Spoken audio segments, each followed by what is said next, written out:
लकाता पश्चिम बंगालची राजधानी कोलकाताहून 17 किलोमीटर दूर हुगली जिल्हा आहे। या जिल्ह्यातील उत्तरपाडा कोल नगर इथे रविवारी एका घरातून जोरजोरात ओरडण्याचा आवाज येत होता। 4थी वर्गात शिकणाऱ्या एका मुलाचा कोणीतरी खून केला होता।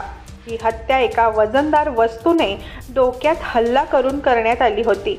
त्यासोबत हाताच्या नसाही कापल्या होत्या। या दुर्दैवी घटनेमुळे कुटुंबाला मोठा धक्का बसला।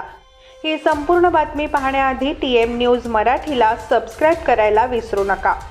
हत्येची बातमी मिळताच पोलिसांनी घटनास्थळी धाव घेतली, तपासाला सुरुवात केली। परंतु या छोट्या मुलाला कुणी आणि का मारलं असावं हे रहस्य होतं। जेव्हा घरात कोणीही नव्हतं तेव्हा ही हत्या झाली।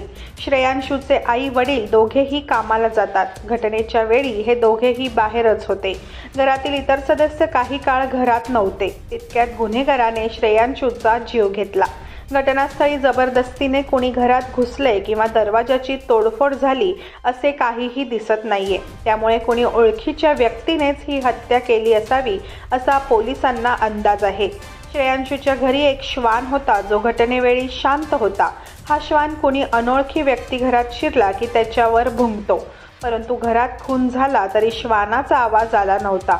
घरातील सामानही जागच्या जागीच होते। पोलिसांचा संशय बळावत जात